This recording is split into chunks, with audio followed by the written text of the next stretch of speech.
PTI से पूछूंगा अदालती अहकामात की खिलाफ वर्जी क्यों की, हुकूमत से लड़ाई में आम शहरियों का क्या कसूर था।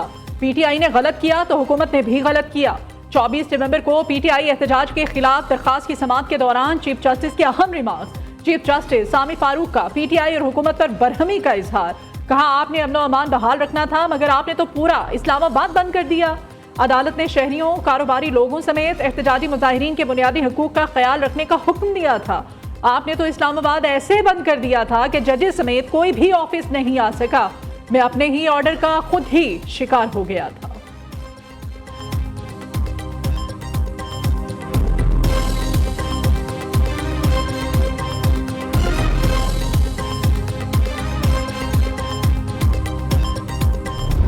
जब भी पाकिस्तान में मईशत बेहतर अंदाज में जाएगी तो आप देखेंगे कि पीटीआई कोई ना कोई साजिश के जरिए सामने आएगी। और अभी आपने देख भी लिया कि पीटीआई के लीडरशिप में, जो इनकी सेकेंड टियर लीडरशिप में किस हद तक तजाद है। इनका हर लीडर, हर रहनुमा जो है वो अलग बयानियाँ दे रहा है। इनका हर लीडर, हर रहनुमा जो है वो मुख्तलिफ किस्म की बातें कर रहा है। इनकी आपस में यकसानियत नहीं है। पीटीआई लाशों की सियासत कर रही है। तहरीक इंसाफ पाकिस्तान दुश्मन जमात बन चुकी है। गंडापुर का वफाकी हुकूमत के खिलाफ हथियार उठाना रियासत के खिलाफ बगावत है। वजीर आला को हथियार उठाने हैं तो दहशत गर्दों के खिलाफ उठाएं। वजीर इत्तलात सिंध शर्जील इनाम मेमन की मीडिया से गुफ्तगू। मजीद कहा कि पीटीआई की दूसरे दर्जे की क़यादत बानी से मुखलिस नहीं। वजीर आला खैबर पख्तूनख्वा हुकूमत का पैसा मुजाहिरीन को देकर एहतजाज में लाए। बुशरा बीबी और गंडापुर सबसे पहले भागे। पाकिस्तान को नुकसान पहुंचाने के लिए ये दिन रात काम करते हैं। हर मौके पर इन्होंने मुल्क और इदारों में नफरत फैलाने की कोशिश की है। तहरीक इंसाफ पाकिस्तान को बदनाम करने की आलमी सतह पर साजिशें कर रही है।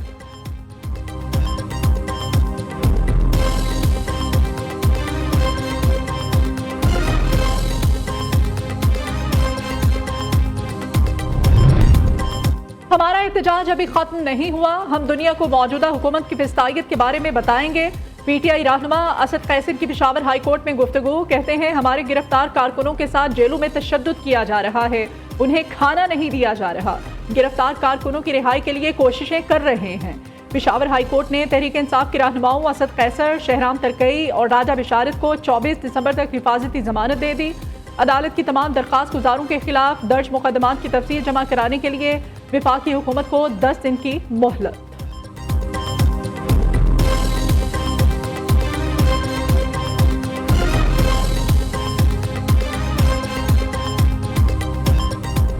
पीटीआई एहतजाज के दौरान गैर हाजिर रहने वाले एहलकारों और अफसरान की बरतरफी का मामला। ड्यूटी से गैर हाजिर रहने वाले 128 एहलकारों की लिस्ट न्यू न्यूज़ से हासिल कर ली। AIG एस्टैब्लिशमेंट ने तमाम जोन्स को खत लिखकर आगाह कर दिया। नोटिफिकेशन में कहा गया है कि तमाम ज़ाब्ता इखलाक को पूरा करने के बाद एहलकारों को मुलाजमत से बरतरफ किया जाए।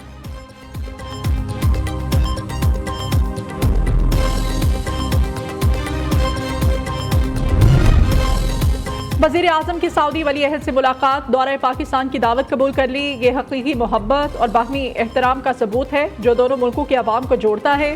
सऊदी वली अहद मोहम्मद बिन सलमान की वज़ीर आज़म शहबाज शरीफ से गुफ्तगू। दोनों रहनुमाओं का दो तरफा ताल्लुकात में बड़ी तब्दीली लाने के लिए मुश्तरका अज़्म का अयादा। वज़ीर आज़म शहबाज शरीफ और फ्रांसीसी सदर एमानुएल मैक्रोन भी मिले। फ्रांस को सरमायाकारी के मौक़े और काबिल तजदीद तवानाई से इस्तिफ़ादा करने की दावत दी।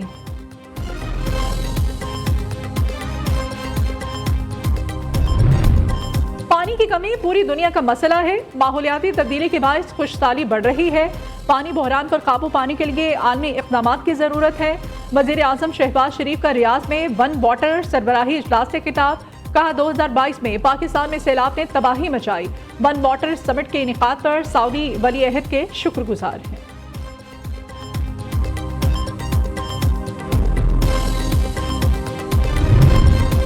मुल्की मैशत बेहतरी की जानिब गामजन है। महंगाई की शरह 70 माह की कम तरीन सतह पर आ गई।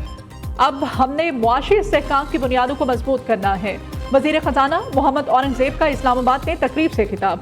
कहते हैं करंट अकाउंट खसारे में कमी आई है। IMF प्रोग्राम पर अमल दरामद के लिए पुरअज़्म है।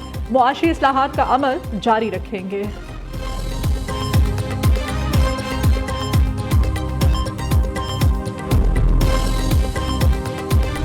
पाकिस्तान स्टॉक एक्सचेंज में कारोबार के आगाज पर तेजी, 100 इंडेक्स में 204 पॉइंट्स का इजाफा, 1,04,763 पॉइंट्स पर trading.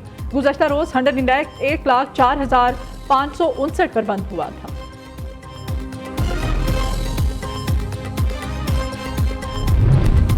Chairman joint chiefs of staff committee general Sahir Shamshad Mirza का इराक का दौरा, इराकी वजीर आजम, वजीर दाखिला, वजीर दिफा से मुलाकात, बाहमी दिलचस्पी के अमूर, सलामती, दिफाई ताउन और इलाकाई सूरत हाल पर तबादला ख्याल।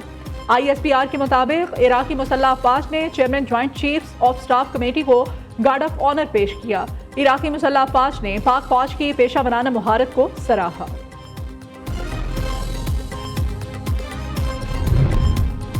दौरे जनूबी अफ्रीका के लिए पाकिस्तान क्रिकेट टीम का ऐलान। कौमी टीम 10 दिसंबर से 7 जनवरी के दरमियान 3 वनडे मैचेस, 3 T20 और 2 टेस्ट मैचेस खेलेगी।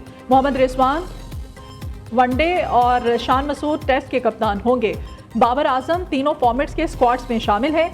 सुफियान नकीम की वनडे में शमूलियत, मोहम्मद अब्बास की टेस्ट स्क्वाड में वापसी। वर्कलोड मैनेजमेंट के तहत Shaheen Shah Afridi white ball squad में शामिल।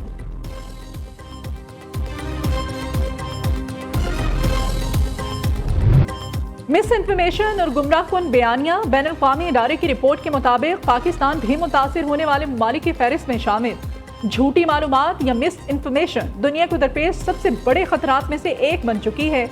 आलमी इक़्तिसादी फोरम की 2024 की ग्लोबल रिस्क रिपोर्ट के मुताबिक पाकिस्तान में झूठी मालूमात और गुमराहकुन गलत बयानी के खतरात आइंदा 2 सालों में सबसे ज्यादा अहम चैलेंजेस में शामिल हो सकते हैं। पाकिस्तान में मिस इन्फॉर्मेशन के जरिए फिरका वारियत, मजहबी तनाज़ात और समाजी तकसीम को हवा दी जा रही है, जिससे मुआशरती हम आहंगी मुतासिर हो रही है।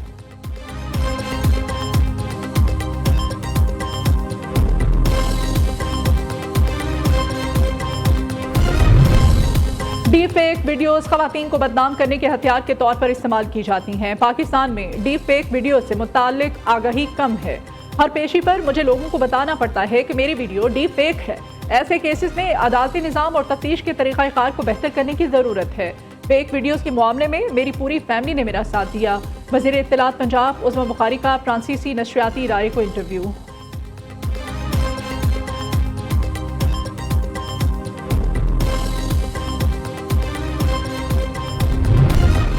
कराची एयरपोर्ट के करीब चाइनीज काफिले पर खुदकुश धमाके के दूसरे मुकदमे में अहम पेशरफ। CTD ने खुदकुश धमाके में दहशतगर्दी की माली मुआवनत और मनसूबाबंदी की इत्तलाई रिपोर्ट इंसदाद दहशतगर्दी अदालत में जमा करा दी। इब्तदाई रिपोर्ट के मुताबिक गिरफ्तार दहशतगर्द जावेद ने पुलिस के सामने खुदकुश धमाके और मनसूबाबंदी का एतराफ़ कर लिया।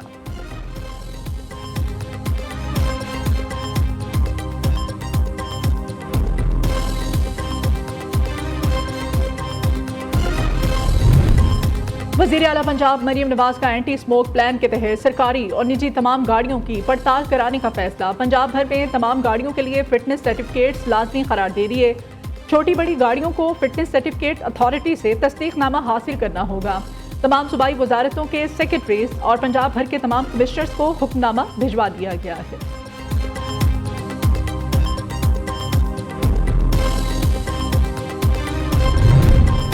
पंजाब हुकूमत का CBD का ऑडिट करने का फैसला। ऑडिट के दौरान central business district development authority से मुकम्मल रिकॉर्ड तलब किया जाए।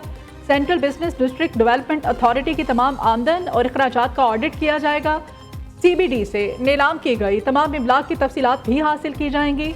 CBD की जानिब से नीलाम की गई तमाम प्रॉपर्टी से हासिल होने वाली आमदन का मुकम्मल रिकॉर्ड भी ऑडिट के लिए मांगा जाएगा।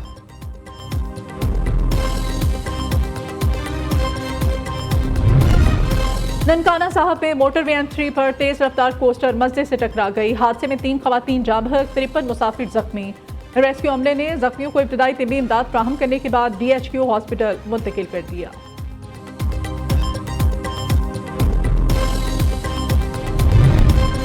फैसलाबाद में दूध के नाम पर सफेद महलूल तैयार करने वाला यूनिट पकड़ा गया। फूड सेफ्टी टीमों का सेम नाला जिना टाउन में जाली डेयरी यूनिट पर छापा।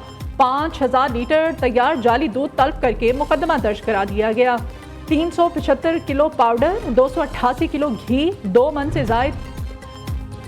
जनूबी कोरिया के सदर ने मार्शल लॉ खत्म करने का ऐलान कर दिया। कौमी असम्बली में मार्शल लॉ रोकने का बिल मंजूर होने पर फौज वापस चली गई।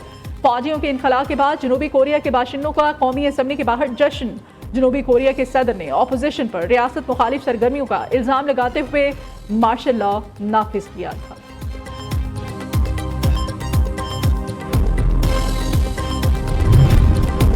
और जूनियर हॉकी एशिया कप की हुक्मरानी का ताज किसके सर सजेगा? दो रिवायती हरीफ पाकिस्तान और भारत आज फाइनल में मद्दे मुकाबिल आएंगे। पहले सेमीफाइनल में पाकिस्तान ने जापान, दूसरे सेमीफाइनल में भारत ने मलेशिया को शिकस्त दी।